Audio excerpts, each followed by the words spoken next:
Selamat sore jemaat yang dikasihi Tuhan Yesus Kristus. Shalom. Ya, sukacita sekali kita bisa kembali beribadah bersama-sama. Dan saya percaya, kita semua percaya Tuhan hadir di tengah-tengah kita. Dan saat Tuhan hadir, Tuhan gak tinggal diam. Ada perkara-perkara indah yang Tuhan mau kerjakan dalam hidup kita.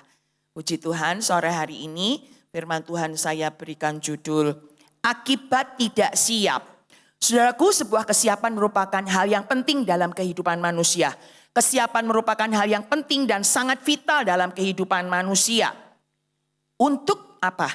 Untuk mencapai berbagai hal penting, berbagai hal yang indah. Untuk mewujudkan hal-hal yang indah, yang mulia, yang berharga.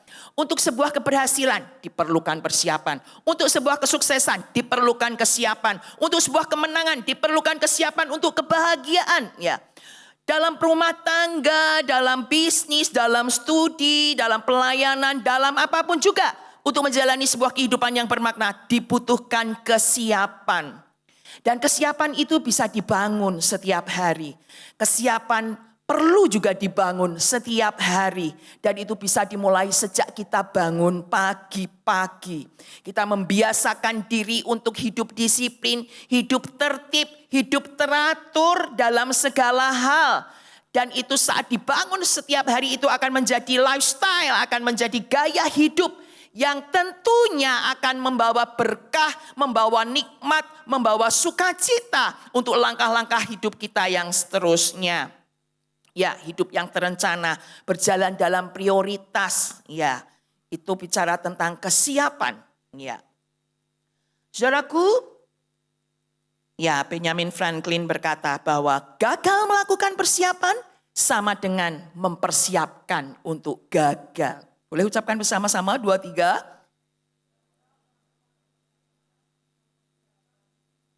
Sekali lagi, 2, 3. Gagal melakukan persiapan, mempersiapkan untuk gagal. Kalau kesiapan itu menjadi suatu hal yang vital. Kalau enggak ada kesiapan, akan terjadi hal yang fatal. Ya, suatu hari ada seorang bos yang dengan gigihnya dia menghendaki supaya semua anak buahnya itu punya satu kesiapan begitu ya. Dalam segala hal dengan apa yang dia mau, yang dia kehendaki. Kalau si bos ini punya kepentingan, dia menghendaki supaya semua anak buahnya siap begitu ya. Saat dia mau ajak pergi anak buahnya, ya siap. Saat anak buahnya butuh data, siap. Saat anak buahnya butuh informasi, siap. Mau diajak lembur, siap. Mau diajak makan, siap. Ya. Sampai itu ya di WA-nya tuh isinya ya stiker-stiker yang kayak gini ya. Siap bos, siap 86. Siap laksanakan, siap bos. Ini saya sering ya dapat ini ya, dapat stiker seperti ini. Yang butuh stiker ini nanti boleh minta sama saya ya. Tapi Bapak Ibu suatu hari ya, anak buahnya ini pada kaget. Dan gak cuman kaget juga geli-geli gitu ya. Karena mendengar berita bahwa si bos ini bersama keluarganya mau keluar negeri ya. Tapi mereka semuanya itu serombongan itu ketinggalan pesawat. Ini peristiwa benar-benar terjadi ya Bapak Ibu. Ya, ketinggalan pesawat. Wah nggak tahu ya kenapa itu bisa ketinggalan pesawat. Karena kalau dipikir-pikir dia bilang anak buahnya kan apa-apa kan maunya serba siap ya bos kita ini. Sekarang kalau mau pergi naik pesawat kan ya tiket tuh kan dipilih sendiri kan. Jamnya jam berapa, harinya hari apa, ya kan? Kan pilih sendiri, nentuin sendiri. Telat-telat sendiri, gak siap sendiri. Gimana sih bos kita ini ya? Bapak Ibu, memang sebuah kesiapan itu bukan satu hal yang mudah. Ngatur orang untuk siap lebih mudah dibandingkan ngatur diri sendiri untuk siap. Ya. Ketika pesawat sudah waktunya berangkat, ya, waktu detik-detik akan berangkat, terus ya nama-nama dari orang-orang ini dan keluarganya ini dipanggil terus dengan nomor penerbangan sekian, dengan nama sekian, ya pesawat akan segera terbang, terus. Tapi nggak nongol-nongol juga. Singkat ceritanya, ya ditinggallah mereka sekeluarga ini dan pesawat yang sudah di-booking dengan tiketnya ini melaju ke negara yang sudah dituju. Bapak Ibu Saudara, apapun alasannya, ketidaksiapan selalu ada akibatnya. Ketidaksiapan selalu ada akibatnya. Apa akibatnya nih si bos sama keluarga ini? Gak tahu ya gara-gara apa, atau gara-gara anaknya, ya rewel atau bagaimana. Satu gak siap, semua juga ikut gak siap. Satu gak siap, satu ketinggalan, semua ikut ketinggalan. Rugi biaya, rugi waktu, rugi biaya. Kehilangan kesempatan indah yang mungkin harus dia hadiri pada saat itu. Dan seterusnya. Dan seterusnya. Yang jelas akibat tidak siap selalu ada konsekuensi yang serius. Bapak Ibu, adakah yang mengalami hal serupa? Ya, ditinggalkan pesawat. Ada? Enggak ada ya. Saya mah enggak pernah naik pesawat, Bu. Enggak apa-apa. Nanti ada yang lebih keren dari sekedar naik pesawat. Ya. Bapak Ibu, ya Yesus juga mengajar kepada murid-muridnya bicara tentang kedatangannya yang kedua kali. Butuh kesiapan. Ya. Butuh kesiapan.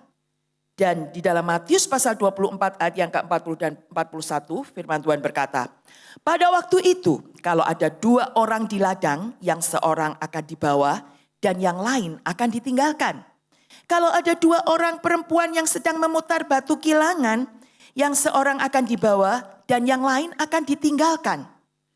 Saudara, Yesus mengajarkan dan memberitahukan kepada murid-muridnya bahwa untuk kedatangannya yang kedua kali betul-betul dibutuhkan sebuah kesiapan yang serius. Karena apa yang akan terjadi? Nanti kalau ada 2 orang di ladang, ya, yang seorang akan dibawa, yang lain akan ditinggalkan. Kalau ada 2 orang perempuan yang sedang memutar batu kilangan, 2 orang, yang seorang akan dibawa, yang lain akan ditinggalkan. Ini bicara apa? Yang siap akan dibawa, yang tidak siap akan ditinggalkan. Yesus sudah menjelaskan ini kepada murid-muridnya. Ya. Jadi kita perlu memahami bersama Bapak Ibu Saudara sore hari ini. Bicara akibat ketidaksiapan dalam mempersiapkan diri untuk menyambut kedatangan Tuhan yang kedua kali. Nanti saat Tuhan datang akan ada 2 kelompok orang. Lewat ayat ini dengan jelas dikatakan bahwa akan ada yang diangkat, akan ada yang dibawa, tapi akan ada yang ditinggalkan. Gak cuman karena naik pesawat harus siap. Tapi menyambut kedatangan Tuhan, kita orang percaya harus siap. Kalau kita mau ikut diangkat. Ya. Dan sebuah konsekuensi yang jelas. Yesus sudah menjelaskan sebuah akibat kalau tidak siap akan ditinggalkan. Ya. Ayat berikutnya Matius 24 ayat 42 dan 44. Kita baca bersama ayat ini. 1, 2, 3. Karena itu berjaga-jagalah sebab kamu tidak tahu pada hari mana Tuhanmu datang.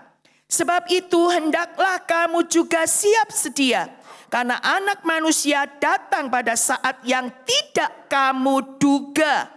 Ayo, Yesus yang mau datang sendiri dia berkata, berjaga-jagalah. Mengapa? Ayo berjaga-jaga. Karena kamu tuh gak tahu. Hari apa aku akan datang. Harinya gak tahu. Kemudian ayat berikutnya dijelaskan. Saatnya juga tidak kamu duga. Jadi betul-betul sebuah kejutan. Betul-betul sebuah surprise. Gak nyangka. Tiba-tiba. Oleh sebab itu perlu dipersiapkan sungguh-sungguh. Ya. Berulang-ulang firman Tuhan menegaskan tentang poin ini. Tentang pokok perkara ini. Berjaga-jaga bicara tentang keadaan siap siaga. Dan siap siaga itu dilakukan secara terus-menerus. Pada saat kapan? Saat sekarang. Selama waktu itu ada sekarang, ya harus siap. Kalau besok itu dikatakan sekarang harus siap. Dan itu perlu dibangun terus-menerus. Bapak Ibu, merenungkan kebenaran ini betul-betul ya. Yesus dan firman Tuhan banyak mengulang-ulang bahwa kesiapan merupakan satu hal yang penting, vital. Dan saat yang vital itu tidak ada, saat kesiapan itu tidak ada, akan terjadi hal yang fatal. Ya. Selanjutnya saya mau jelaskan sedikit bahwa Gereja Bethel Indonesia bicara tentang kedatangan Kristus yang kedua kali. Gereja Bethel Indonesia menganut paham premilenium dispensasional. Apa artinya? Ya, kedatangan Kristus yang kedua kali akan terjadi dalam 2 tahap. Tuhan Yesus akan datang ke bumi, ya, datang yang kedua kali, datang yang pertama dia untuk mati bagi dosa kita, dan kedatangannya yang kedua akan terjadi dalam 2 tahap. Tahap yang pertama, ya ini di pengakuan iman GBI. Kalau yang kita baca setiap minggu diucapkan itu versi ringkas ya. Tapi versi panjangnya seperti ini. Tuhan Yesus akan turun dari surga untuk membangkitkan semua umatnya yang telah mati. Jadi dia turun, dia akan bangkitkan itu orang-orang percaya yang sudah meninggal. Akan dibangkitkan lebih dulu. Dan kemudian mengangkat semua umatnya yang masih hidup. Orang-orang percaya yang masih hidup juga akan diangkat. Bersama-sama bertemu dia di udara. Itu tahap yang pertama. Datang untuk membangkitkan dan mengangkat. Dan kemudian tahap yang kedua, ia akan datang kembali. Ya, bersama-sama dengan orang kudusnya yang sudah diangkat tadi akan dibawa turun nanti ya di tahap kedua. Orang-orang kudusnya bersama Tuhan Yesus akan datang untuk apa? Untuk mendirikan kerajaan 1000 tahun. Untuk menghabisin si antikris dengan antek-anteknya. Untuk menghabisin iblis ya, mengalahkan iblis dan menghukumnya. Nah, ya ini pengakuan iman GBI berkaitan dengan kedatangan Tuhan Yesus yang kedua kali. Ya, dasarnya apa sih? Ya, tentunya firman Tuhan. Di mana 1 Tesalonika 4 ayat 16 sampai 17. Ini sering ya disampaikan bahwa nanti waktu Tuhan datang di tahap pertama itu akan ada tanda. Ada tandanya yang diberi, ya. Akan ada penghulu malaikat berseru dan ada sangkakala Allah berbunyi. Dan ini untuk dunia Bapak Ibu bisa dibayangkan seperti apa peristiwa ini. Dan pada saat itu Tuhan sendiri akan turun dari surga. Ya, seperti tadi yang sudah dijelaskan, membangkitkan yang mati dan mengangkat orang-orang percaya yang masih hidup pada saat itu. Siapa mereka yang diangkat? Pak Rubin berkali-kali menjelaskan siapa mereka yang akan diangkat. Mereka orang percaya yang sudah lahir baru. Hidup meninggalkan kejahatan, meninggalkan dosa. Ada Roh Kudus di dalamnya. Hidup dalam kebenaran, hidup dalam kekudusan. Ya. Hidup dalam kesetiaan, imannya teguh sama Tuhan. Itu mereka yang akan diangkat. Dan diangkatnya keren banget ini ya, firman Tuhan menjelaskan. Diangkatnya dalam awan. Ya. Jadi Bapak Ibu seperti tadi yang saya katakan. Kalau belum pernah naik pesawat ya. Kayaknya semua udah pernah naik pesawat deh ya. Ya, ini ada sesuatu yang lebih keren dari naik pesawat. Nanti akan diangkat ya. Menyongsong diangkatnya itu di awan-awan untuk menyongsong Tuhan di angkasa. Jadi Tuhan belum menjejakkan kaki ke bumi. Hadirnya di awan-awan. Dan kita ketemu di awan-awan. Ya seperti kalau Pak Rubin bilang ada pertemuan di udara. Itu ada lagunya ya. Jadi Bapak Ibu ini peristiwa yang luar biasa. Peristiwa yang luar biasa. Tapi ingat. Seperti yang Yesus katakan. Ada yang diangkat. Ada yang ditinggalkan. Siapa yang diangkat? Yang siap. Siapa yang ditinggalkan? Yang tidak siap. Dari 2 kelompok ini, Anda mau pilih yang mana? Ditentukan dari sekarang. Sikap hati, keteguhan, kesungguhan. Kesiapanmu hari ini menentukan apa yang akan terjadi esok tentang dirimu dan diriku. Ya. Nah, kalau sudah diangkat, yang diangkat itu mau apa, ngalamin apa begitu ya. Kalau kita diangkat, nanti akan dibawa ke surga kan sama Tuhan Yesus. Dan di sana happy-happy lah pokoknya ya. Dua hal yang firman Tuhan jelaskan, nanti akan ada tahta pengadilan Kristus, di mana orang-orang percaya akan mendapat pahala upah dari Tuhan sesuai dengan perbuatannya. Oleh sebab itu, kita sebagai orang-orang percaya, ya kita sudah hidup diselamatkan, hidup dalam kebenaran. Pastikan kita juga rajin berbuat baik, ya melayani Tuhan dengan setia. Karena ya mungkin gak dapat upah dari manusia, tapi ada upah dari Tuhan. Amin Bapak Ibu. Tuhan sediakan upah itu. Dan orang yang sudah diangkat ini nanti juga akan mengalami, firman Tuhan berkata, ada pesta perkawinan anak domba. Ini merupakan persekutuan yang intim sempurna dengan Tuhan sendiri. Ada sukacita, ada kemuliaan yang luar biasa. Itu saat kita nanti ngalamin pengangkatan. Yang pertama pokoknya happy-happy lah ya. Itu oleh sebab itu yang mau ngalamin ini, Bapak Ibu, siapkan dirimu, siapkan diriku dengan kekuatan dan pertolongan Roh Kudus tentunya. Amin Bapak Ibu. Amin. Amin. Haleluya. Iya. Nah, kemudian berikutnya, terus bagaimana itu Mas? Tadi kan yang diangkat. Kalau yang enggak diangkat, yang ketinggalan, yang ditinggalkan ini apa yang akan terjadi? Akibat tidak siap, apa yang akan terjadi? Ditinggalkan. Sudah jelas firman Tuhan berkata. Yang tidak siap, ditinggalkan. Lah kalau ditinggalkan itu kita mau ngalamin apa? Itu yang kita perlu ngerti Bapak Ibu. Karena selama ini bicara tentang akhir zaman, bicara tentang bersiaga, siap. Ya 1, 2, 3 harus ini, harus ini, harus ini. Tapi ya hari ini saya pengen membukakan, pengen menegaskan. Kalau enggak siap itu apa toh yang akan terjadi. Ya karena firman Tuhan menjelaskan dengan jelas begitu ya. Nah Matius 24 ayat 21. Ya di sana dijelaskan bahwa nanti akan yang ketinggalan, ya yang ditinggalkan, akan masuk pada masa kesengsaraan besar. Masa antikris. Ya.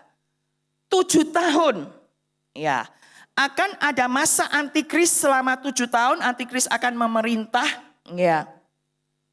Antikris akan memimpin dunia. Dan menyatakan dirinya sebagai Allah. Dan menganiaya orang-orang yang setia kepada Tuhan. Ya, itu akan terjadi penganiayaan yang luar biasa. Antikris berkuasa, saudara. Jadi nggak main-main loh, ya. Yang ditinggalkan nanti nggak ikut pengangkatan ini akan masuk masa yang serius, ya. Dan bicara tentang antikris dulu ya. Nanti antikris itu akan ya menyatakan dirinya sebagai Allah. Ya, dia akan berdiri di bait suci. Menajiskan bait suci di sana di Yerusalem sana ya. Dan dia akan mendirikan patung dan dia mengendaki untuk dirinya disembah. Siapa yang tidak menyembahnya akan dihukum dengan kejam. Iya.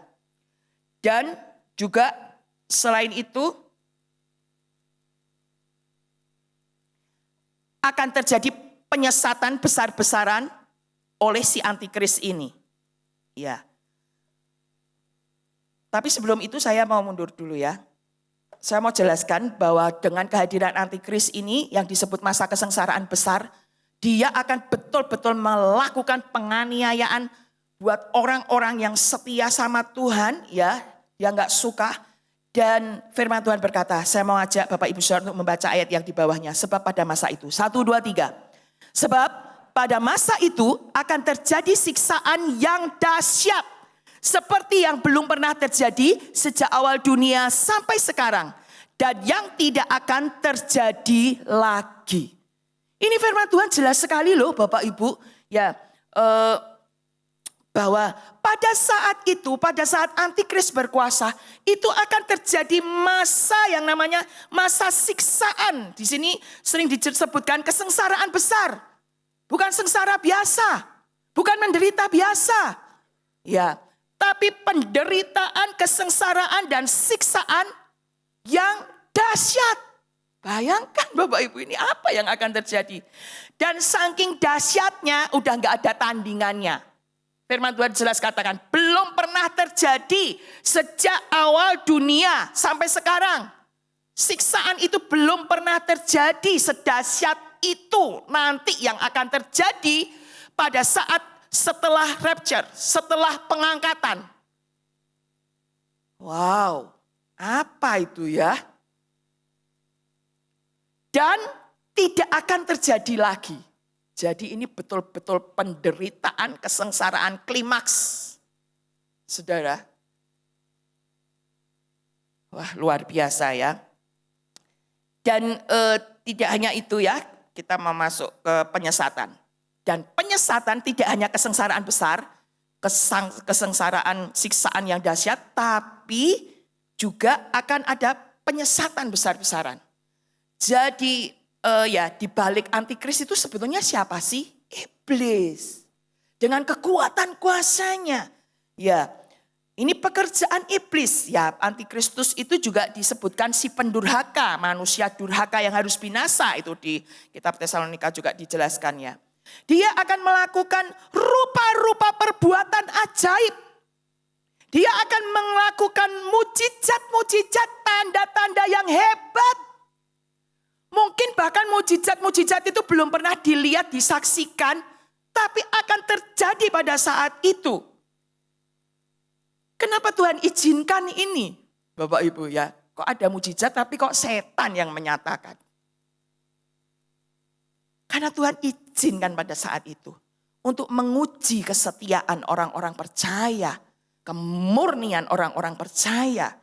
Dan ya ada sebuah buku yang menjelaskan bahwa itu orang-orang benar, orang-orang percaya itu bisa-bisa bingung. Ini yang mana yang benar ya? Mana yang asli, mana yang palsu.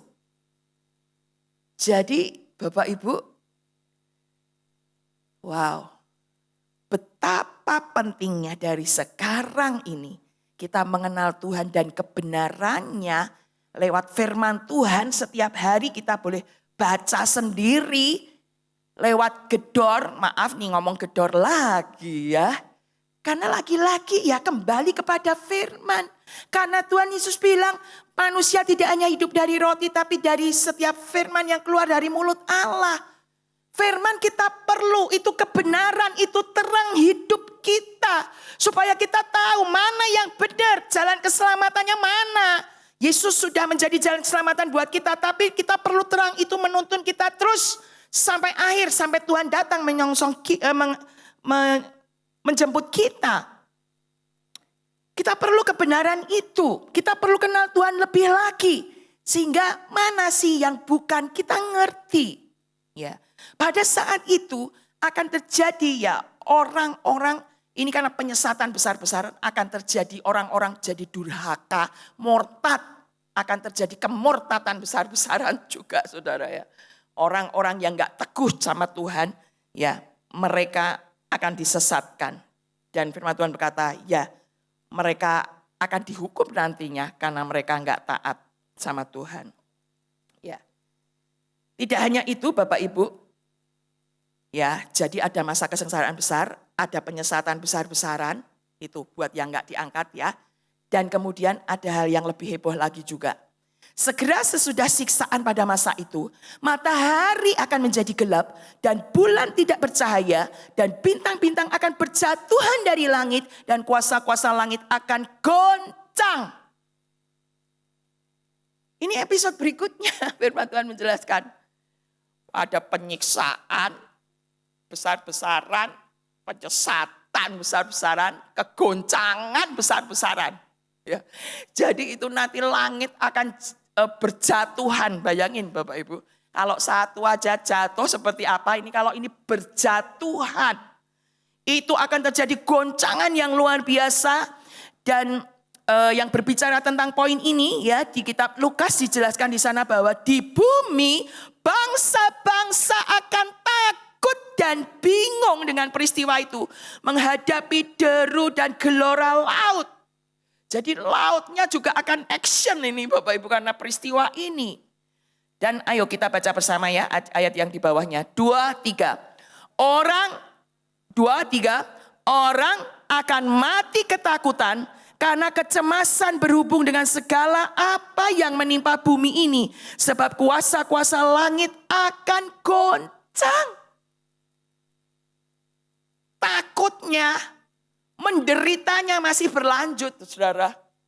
Dengan goncangan yang terjadi di langit ini. Orang akan bingung, takut, bahkan mati ketakutan. Bukan mati kelaparan, ya, tapi mati ketakutan. Ketakutan saja sampai bikin mati. Saudara bisa dibayangkan, bisa direnungkan seperti apa yang akan terjadi.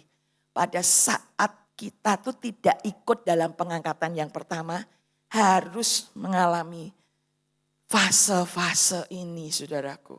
Ya. Wow, luar biasa. Ada 2 ayat yang mau saya juga tadi pagi sebelum berangkat saya diingatkan tentang ayat ini. 2 Korintus 4 ayat 17, bisa tolong ditayangkan. Itu nanti yang akan terjadi. Tapi hari-hari ini, apa sih yang kita alami dalam pengiringan kita sama Tuhan dalam kehidupan ini? Ya, 2 Korintus 4 ayat 17 firman Tuhan berkata, sebab penderitaan ringan yang sekarang ini mengerjakan bagi kami kemuliaan kekal yang melebihi segala-galanya, jauh lebih besar daripada penderitaan kami. Itu nanti akan ada penderitaan yang hebat. Tapi hari ini kan juga ada toh penderitaan-penderitaan yang kita alami, ya. Rasul Paulus menjelaskan bahwa penderitaan ringan. Sekarang ini penderitaan ini yang kita alami itu ringan. Ya, ada salib yang harus kita pikul dalam pengiringan kita sama Tuhan Yesus. Sebagai orang Kristen, melayani Tuhan, melakukan ketaatan. Ada hal-hal yang gak enak. Ada duka cita, ada air mata. Kalau itu terjadi, ya Rasul Paulus berkata, penderitaan ringan. Ya, kalau kita penderitaan yang kita alami dalam pengiringan kita sama Tuhan, dalam ketaatan kita kepada Tuhan, itu akan mengerjakan bagi kami kemuliaan kekal. Di balik derita, di balik salib ada kemuliaan, ada mahkota. Amin Bapak Ibu. Ya, jadi ya ayo hadapi hari ini apa yang gak enak dalam pengiringan kita sama Tuhan. Karena ketaatan kita, karena kasih kita sama Tuhan. Bukan karena melakukan dosa, aib, noda dan celah. No, bukan. Tapi karena ketaatan dan kasih kita sama Tuhan. Kalau ada penderitaan itu ringan. Tapi itu akan membawa kemuliaan yang kekal. Di sini dikatakan akan melebihi segala-galanya.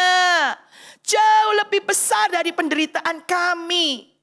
Penderitaan, ada kemuliaan yang lebih besar dari penderitaanmu, penderitaanku dalam pengiringan kita sama Tuhan. Ayo sungguh-sungguh, lebih sungguh-sungguh lagi. Ada resiko, ada tantangan dalam pelayanan, ada resiko, ada tantangan dalam pengiringan kita kepada Tuhan Yesus di muka bumi ini. Ada hal yang tidak enak yang harus kita pikul, itu sebagai salib kita.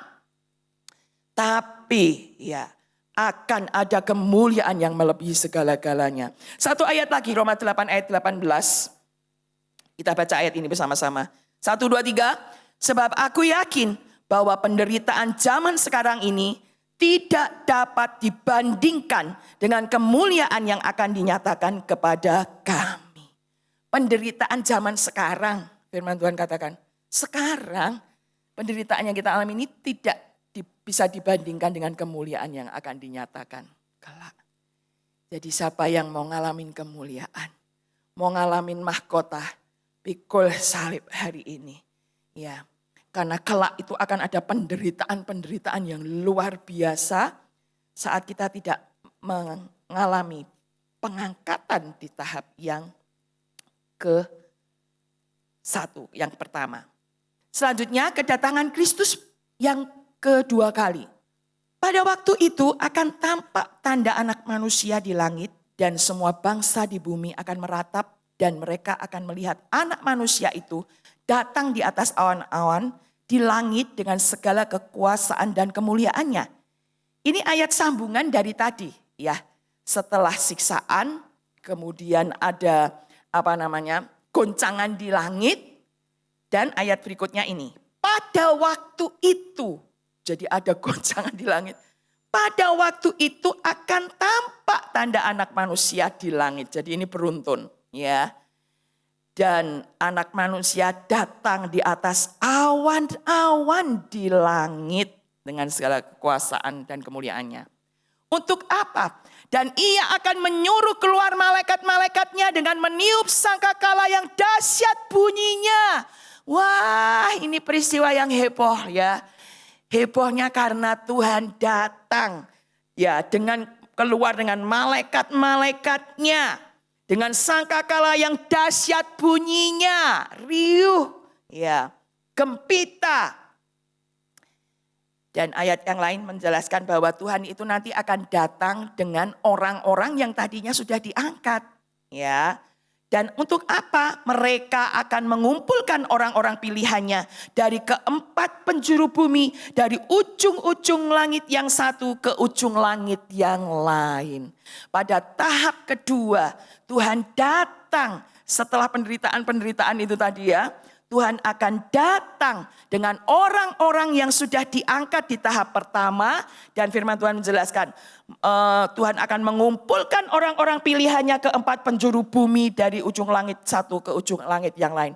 Jadi itu betul-betul sebuah peristiwa pertemuan semua orang-orang percaya di muka bumi yang sudah diangkat pada tahap pertama. Demikian juga yang menang di masa penderitaan. Yang menang di masa penderitaan ya, tidak disesatkan, teguh dalam iman kepada Tuhan, mereka akan dikumpulkan bersama-sama. Nah, ini tahap yang kedua, Bapak Ibu. Ya. Dan pada saat itu untuk apa? Ya. Untuk kedatangan Tuhan yang kedua kali ini, untuk firman Tuhan katakan bahwa dia akan membunuh si pendurhaka itu. Ya, jadi antikris dikalahkan secara adikodrati oleh kuasa Tuhan. Ya, ini bicara tentang kekalahan antikristus. Jadi pada saat Yesus datang di tahap yang kedua, ini saatnya antikristus ditaklukkan. Antikristus ditaklukkan dan firman Tuhan berkata, Tuhan Yesus akan membunuhnya dengan nafas mulutnya. Hanya dengan nafas mulutnya Tuhan. Pakar-pakar semua. Itu kekuatan ya. Si antikristus dibaliknya kuasa iblis itu ya akan ditaklukkan. Akan dimusnahkan. Dan selanjutnya apa yang akan Tuhan lakukan dengan kedatangannya yang kedua kali. Tuhan akan mendirikan kerajaan 1000 tahun damai di bumi. Ya, Yesus akan memerintah. Ya, Yesus akan memerintah pada saat itu dan berpusat di Yerusalem.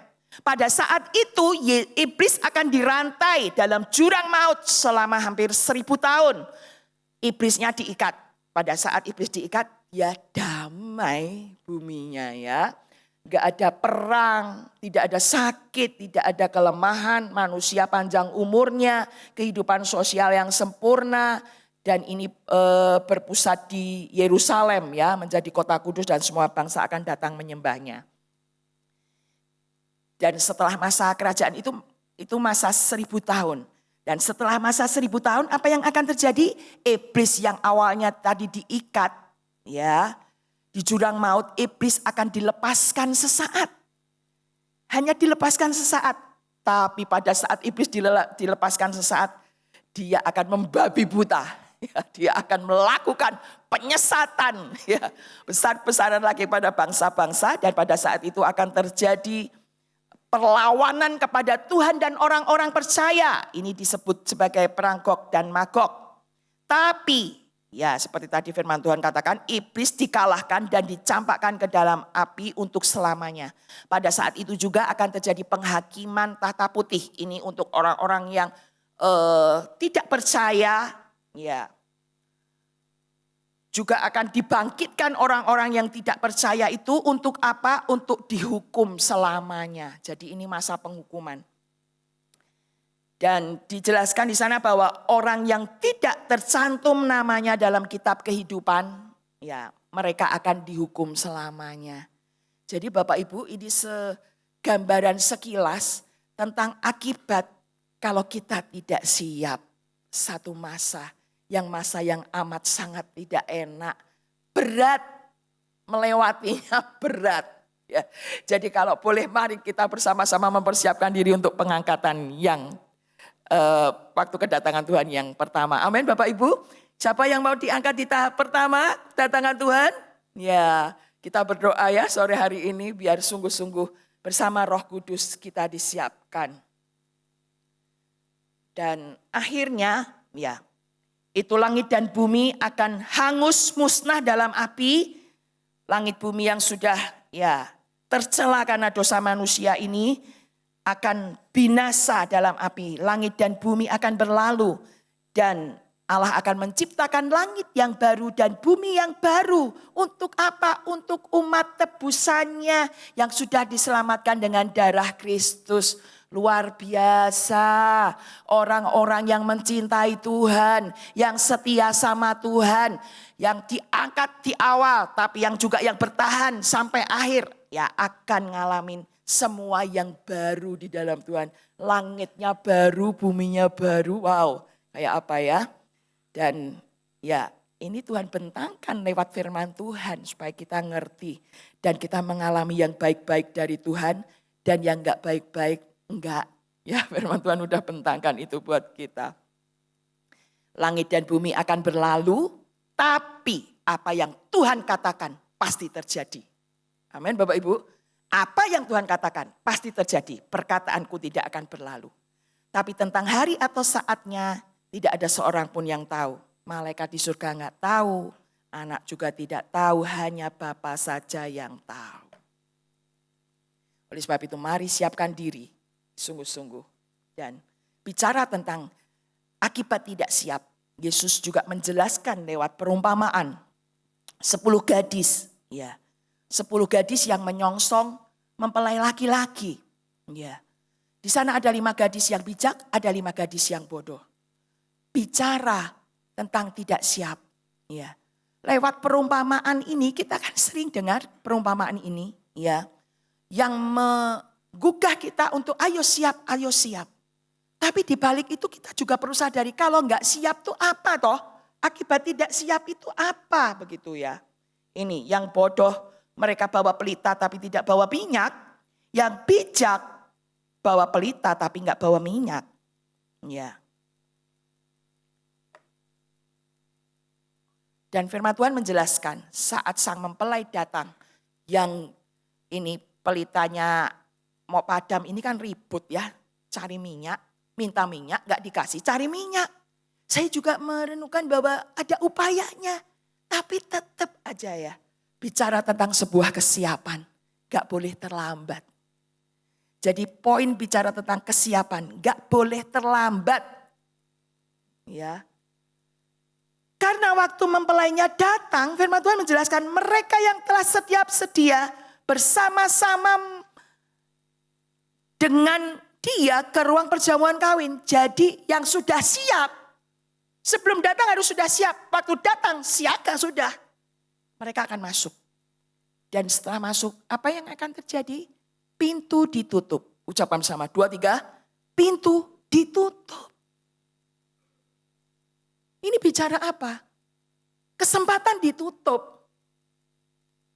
Ya. Tapi buat 5 gadis yang bodoh ini, akhirnya kan dia kembali. Dia datang dan apa? Dia melihat bahwa pintunya sudah ditutup. Loh kok ditutup? Loh kok sudah ditutup? Kali seperti itu ya. Dan apa yang dia lakukan? Tuhan, Tuhan bukakanlah kami pintu. Tentunya mereka akan mengetuk. Ketuk pelan. Gak dibukakan, ketuk lebih keras. Gak dibukakan, ketuk lebih keras lagi. Gak dibukakan, dikembrong, digedor kali ya. Ya ini gedor juga ini kali. Dor. Bukakan Tuhan. Tuhan bukakan kami pintu. Help me, tolong aku. Mungkin dia mengharapkan beri aku kesempatan.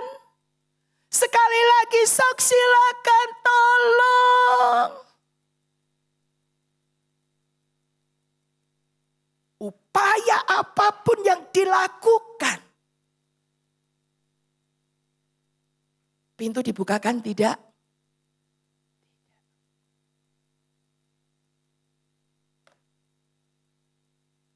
Dan tegasnya ini, aku berkata kepadamu, sesungguhnya aku tidak mengenal kamu. Sudah nunggu loh sebetulnya. Nunggu kan, mempelai gak datang-datang sampai ngantuk. Tapi waktu tiba dia gak ada, lagi cari minyak, gak siap. Waktu ketok-ketok pintu kok dibilang, sesungguhnya gua gak kenal elu ye. Sadis pisan. Bicara tentang kesiapan, tegas. Tuhan itu tegas. Kasihnya berlimpah. Karunia-Nya berlimpah. Tapi BB. Kamu ya apa enggak sama aku? Jadi kekristenan, pengiringan kita kepada Tuhan merupakan perkara yang serius. Kamu serius sama aku serius sama kamu. Dan apa yang Tuhan sediakan itu hal yang mulia. Tapi saat engkau enggak serius, engkau setengah-setengah engkau main-main. Ya. Gua enggak kenal elu ye. Wah. Dan ayat berikutnya, firman Tuhan berkata, ayo kita baca bersama 2-3. Karena itu berjaga-jagalah, sebab kamu tidak tahu akan hari maupun akan saatnya. Bapak Ibu sekali lagi, ya, lewat perumpamaan ini Yesus menegaskan lagi, berulang-ulang berjaga. Kamu gak tahu harinya, kamu gak tahu saatnya. Sekarang berjaga, besok berjaga, yang akan datang berjaga. Siap atau tidak siap, Yesus pasti datang. Tapi pastikan kita siap. Kerajaan surga ditentukan dari kesiapan masing-masing orang. Untuk kita ngalamin surga, masuk dalam rumah Bapa di surga. Yesus jadi jalannya kan, akulah jalan kebenaran dan hidup. Siapa yang percaya, dia sebagai Tuhan Juru Selamat, diampuni dosanya. Untuk ngalamin, ya, luput dari maut, ngalamin hidup kekal. Tapi untuk selanjutnya, hal itu ditentukan dari kesiapan kita masing-masing. Ditentukan dari kesiapan masing-masing pribadi. Orang-orang percaya yang sampai hari ini masih gak peduli dengan kebenaran. Gak peduli dengan kekudusan. Gak peduli dengan firman Tuhan yang terus mendengung. Ya, tadi pagi Pak Gembala kita, Pak Yulius berkata, kamu jauh dari surga, jauh dari surga. Wah, dijauhkan Tuhan ya dari hal ini. Apa yang kita perlu lakukan? Bertobat dari dosa. Percaya Yesus. Sekali Yesus tetap Yesus. Amin. Iya. Hidup intim sama Tuhan setiap hari. Saya membayangkan bahwa apa ya hubungannya tidak membawa minyak dengan kata-kata yang pedas ini. Sesungguhnya aku tidak mengenal kamu. Saya merenungkan kebenaran ini, apa ya kebenaran di balik ini? Minyak itu benda yang akan membuat api itu menjadi menyala. Betul Bapak Ibu? Ya. Menyala ini bicara apa? Kok itu si mempelai berkata, sesungguhnya aku gak kenal kamu. Api itu bicara apa? Api yang menyala itu bicara apa? Hubungan yang terus menyala. On terus sama Tuhan. Kekristenan ini bicara hubungan. Yesus datang tinggalkan surga, datang ke dunia, mati di atas kayu salib. Ngampuni dosamu dan dosaku untuk tujuan apa? Hubungan. Karena dosa memisahkan manusia dari Allah. Tapi kedatangan Yesus mengampuni dosa, memikul dosa manusia supaya hubungan manusia dengan Allah kembali dipulihkan. Dan bicara tentang itu, apa yang sudah Yesus lakukan, ayo jaga pelihara hubungan intim kita dengan Tuhan di sepanjang umur hidup kita. Dan bicara hubungan itu intim. Kasihnya dicurahkan sama kita untuk kita mengasihi Tuhan. Kalau kita mengasihi seseorang, saudara, kalau kita mengasihi seseorang, kita akan suka dengan apa yang dia suka dan gak suka dengan apa yang dia gak suka. Betul gak kira-kira demikian? Kalau kita mengasihi Tuhan, kita gak akan melakukan yang Tuhan gak suka. Kalau kita mengasihi Tuhan, kita akan terus giat melakukan apa yang Tuhan suka. Dan terus menantikan kapan ya datangnya, kapan ya mulai buka mata, sudah siapkan hati dalam kehidupan untuk terus ada dalam perkenanan Tuhan.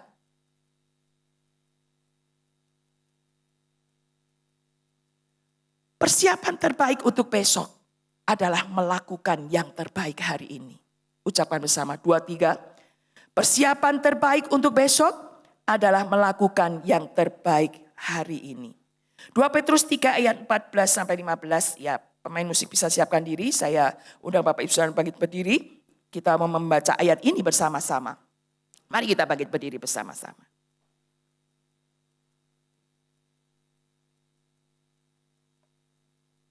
Dua, tiga. Sebab itu, saudara-saudaraku yang kekasih, sambil menantikan semuanya ini, kamu harus berusaha supaya kamu kedapatan tak bercacat dan tak bernoda di hadapannya dalam perdamaian dengan Dia. Anggaplah kesabaran Tuhan kita sebagai kesempatan bagimu untuk beroleh selamat. Sambil menantikan semuanya itu. Kapan Tuhan datang kita gak ngerti. Ayo berusaha dalam pertolongan Roh Kudus. Dengan niat hati yang sungguh. Tuhan sudah menyuci kuduskan hidup kita. Hidup engkau dan saya. Mari tinggalkan semua yang kotor.